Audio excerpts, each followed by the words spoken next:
ओम शांति। आज हम मौनी अमावस्या की एक पौराणिक कथा सुनेंगे। तो आइए शुरू करते हैं। पुराणों के अनुसार कांचीपुरी में एक ब्राह्मण रहता था। उसका नाम देवस्वामी तथा उसकी पत्नी का नाम धनवती था। उनके 7 पुत्र तथा 1 पुत्री थी। पुत्री का नाम गुणवती था। ब्राह्मण ने 7 पुत्रों का विवाह करके बेटी के लिए वर खोजने अपने सबसे बड़े पुत्र को भेजा। उसी दौरान किसी पंडित ने पुत्री की जन्म कुंडली देखी और बताया, सप्तपदी होते होते यह कन्या विधवा हो जाएगी। तब उस ब्राह्मण ने पंडित से पूछा, पुत्री के इस वैधत्व दोष का निवारण कैसे होगा? पंडित ने कहा, सोमा का पूजन करने से वैधव्य दोष दूर हो जाएगा। फिर सोमा का परिचय देते हुए उसने बताया, वह एक धोबिन है। उसका निवास स्थान सिंहल द्वीप है।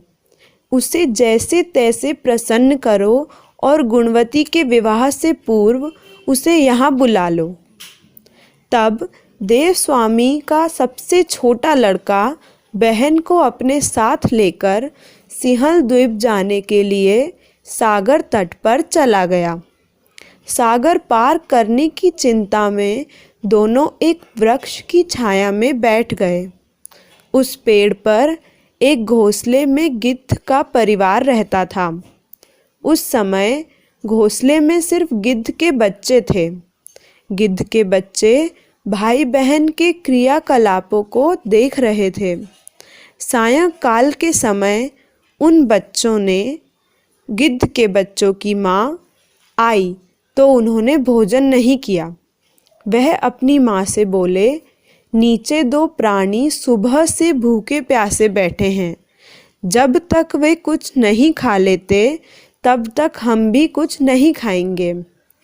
तब दया और ममता के वशीभूत गिद्ध माता उनके पास आई और बोली, मैंने आपकी इच्छाओं को जान लिया है। इन वन में जो भी फल फूल कंद मूल मिलेगा मैं ले आती हूँ। आप भोजन कर लीजिए। मैं प्रातः काल आपको सागर पार कराकर सिंहल द्वीप की सीमा के पास पहुँचा दूँगी। और वे दोनों भाई बहन माता की सहायता से सोमा के यहाँ पहुँच गए।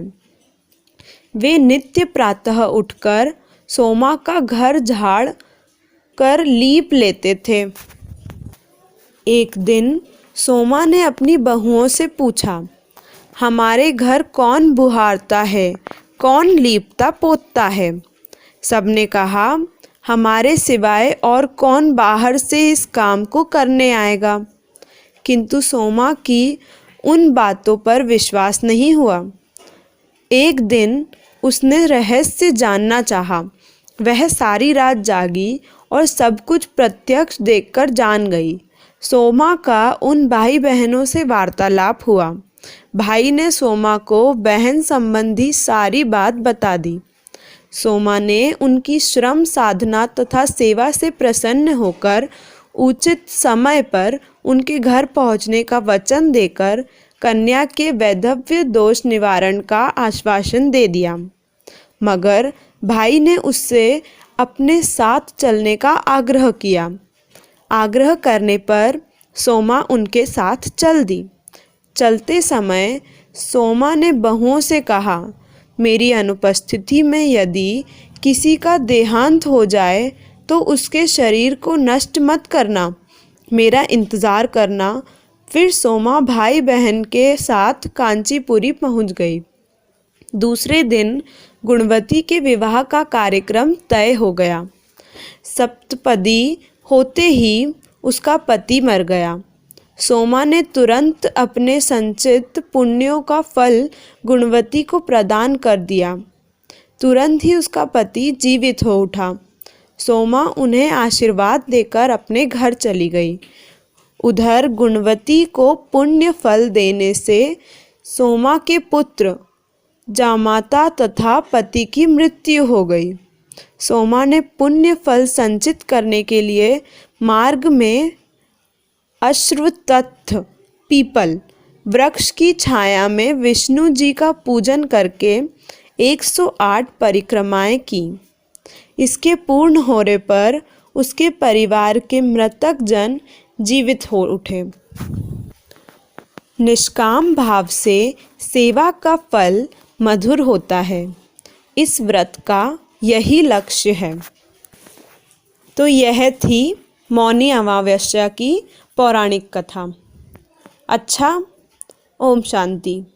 ऐसी और कथाएं सुनने के लिए चैनल को सब्सक्राइब करें।